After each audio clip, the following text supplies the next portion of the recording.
ऐसा कुछ नहीं है कि नज़ला ठीक नहीं होता। डेफ़िनेटली दवाइयों से, होम्योपैथी मेडिसिन से नज़ले का परमानेंट इलाज किया जा सकता है। ये जो एक मसल मांसपेशी होती है, इसको हम काफ मसल बोलते हैं।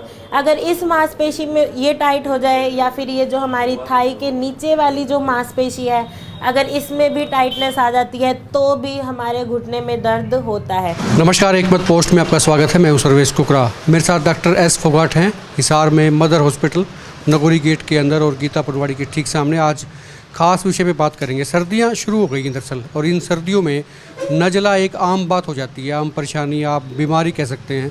इस पे बात करेंगे।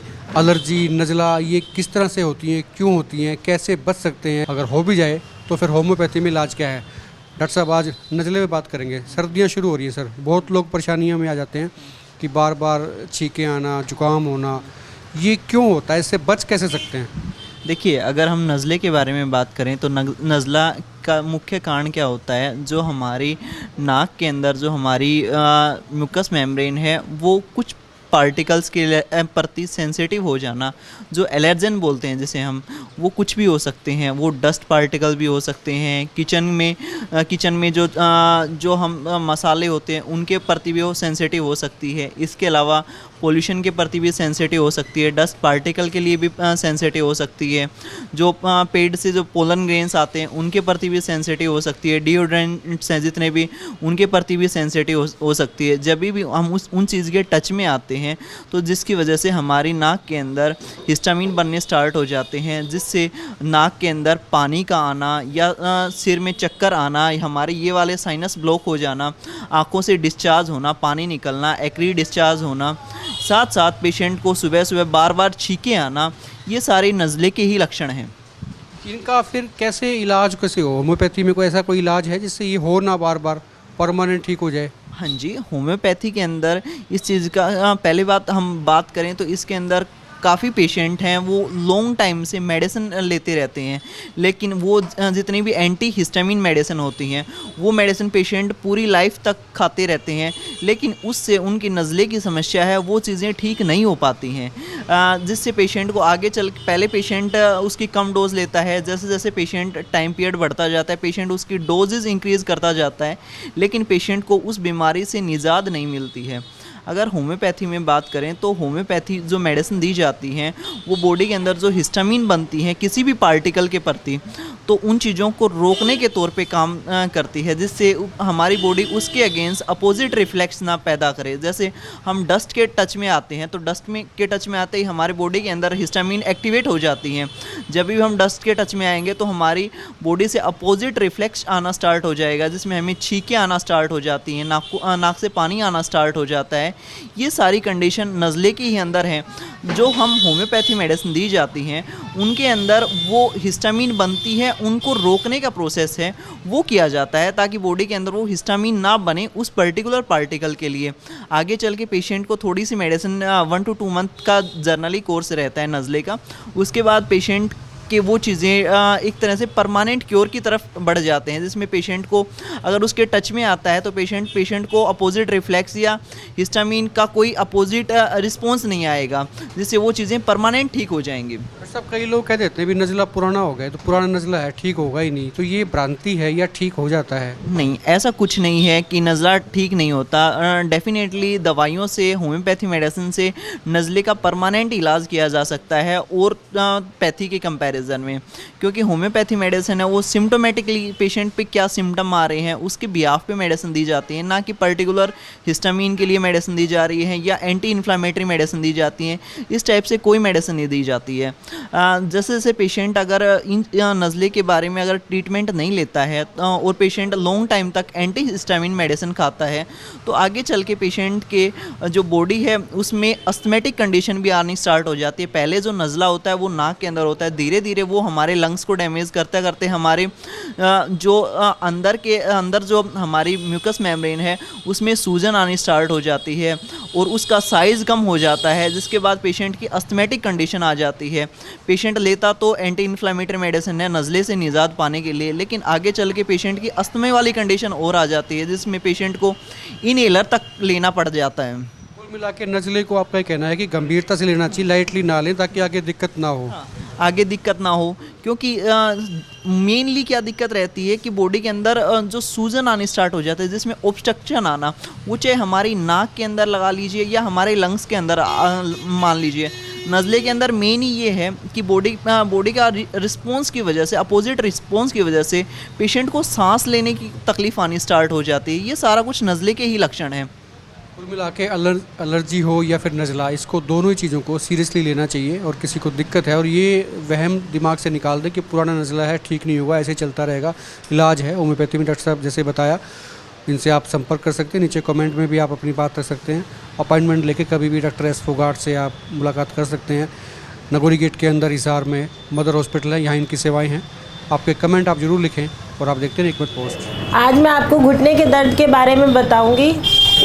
40 से 50 साल की उम्र के बाद ये समस्या आमतौर लोगों के बीच में आती है कि घुटनों का दर्द बढ़ता ही जा रहा है, जिनके कारण उनको क्या होता है कि चलने में दिक्कत आती है, और भी दिक्कत आती है कि घुटने मुड़ नहीं रहे हैं, बिल्कुल सीधे रहते हैं और चला नहीं जा रहा, सीढ़ियाँ नहीं चढ़ सकते। ये सारी दिक्कतों का सामना उनको करना पड़ता है। इसके लिए वो क्या सोचते हैं कि उनको लगता है कि सिर्फ ऑस्टियोआर्थराइटिस की कंडीशन के कारण ही घुटनों में दर्द आ रहा है, लेकिन ऐसा नहीं होता कि सिर्फ एक अर्थराइटिस की कंडीशन के कारण ही घुटनों में दर्द आता है। और भी बहुत सारे कारण हो सकते हैं जिसमें घुटनों के दर्द के कारण घुटनों का दर्द होता है। और हम कारणों के बारे में बात करेंगे तो जैसे हम बात करते हैं fat pad irritation. Fat pad क्या होता है? हमारे घुटने में चारों तरफ फैट पैड होता है, जिसके कारण अगर उसके अंदर ज़रा सी भी इन्फ्लामेशन या इरिटेशन हो जाती है तो हमें ये दिक्कत आती है, घुटने में दर्द का सामना करना पड़ता है। और हमारी ये जो पटेला होती है, घुटने के ऊपर हमारी एक पटेला होती है जो कि घुटने के ऊपर प्रॉपर मूव करती है। अगर किसी भी कारण से हमारा घुटना मुड़ जाता है तो ये पटेला की मूवमेंट रुक जाती है, जिसके कारण ये घुटना किस कारण से मुड़ता है, इसके भी कारण हो सकते हैं। या तो पीछे से कोई कैप्सूल टाइट हो गया है, कोई मांसपेशी की टाइटनेस हो गया है, या कोई भी दिक्कत के कारण हमारा घुटना सीधा नहीं होता, तो ये जो ऊपर की जो पटेला होती है, ये जो हड्डी होती है, ये मूव नहीं कर पाती, जिसके कारण भी दर्द होता है। तो इसके लिए हम क्या कर सकते हैं? जो भी कैप्सूल या जो भी मांसपेशी टाइट हुई है, जिसकी वजह से ये घुटना मुड़ गया है और ये पटेला मूव नहीं कर पा रही, तो उसको हम स्ट्रेच करते हैं ताकि, और साथ में ये फैट पैड जो इरिटेट हो चुका है, जो इन्फ्लामेट हो गया है, वो उसको जब हम स्ट्रेच करेंगे या फैट पैड को बिल्कुल ठीक करेंगे तो घुटनों का दर्द ठीक हो जाएगा। और दूसरे कारण पे अगर हम चलें तो हमारी मांसपेशियों की दिक्कत के कारण भी हो सकता है। हमारे घुटने के ऊपर ये एक मांसपेशी होती है जिसको हम बोलते हैं क्वाड्रिसेप्स मसल। इसके अंदर क्या होता है? इसमें 4 मसल होती है। क्वाड्रिसेप्स मतलब 4 मांसपेशी है, एक अंदर की तरफ, 2 बीच में, एक बाहर की तरफ। जब इस अंदर वाली मांसपेशी के अंदर, जिसको हम वास्टस मीडियलिस बोलते हैं, जब इसमें दिक्कत आ जाती है, ये वीक हो जाती है, इसकी वीकनेस के कारण हमारा जो पटेला है वो बाहर की तरफ आ जाता है। जब ये बाहर की तरफ आ जाता है, वो किसकी वजह से आता है? जो हमारी बाहर वाली मांसपेशी होती है, जिसको हम वास्टस लेटरलिस बोलते हैं, उसकी वजह से हमारी पटेला बाहर आ जाती है, क्योंकि इसकी कमज़ोरी की वजह से वो वाली मांसपेशी काम करती है, ये बाहर की तरफ होता है तो भी दर्द शुरू हो जाता है।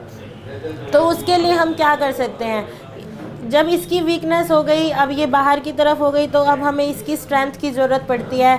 तो इसकी हम स्ट्रेंथनिंग एक्सरसाइज करवाते हैं और साथ साथ घुटने को सीधा रखने की कोशिश करते हैं ताकि इसमें और दिक्कत ना आए।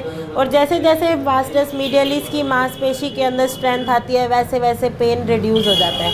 अगर काफ़ी लंबे टाइम लंबा हो जाए और हमारा घुटना बाहर की तरफ मुड़ा रहता है, जिसको हम बोलते हैं कि प्रॉपर ही बाहर हो चुका है, तो भी उसके कारण भी हमारी इस वाली मांसपेशी का काम ज़्यादा हो जाता है, जो हम वास्टस लेटरलिस होती है।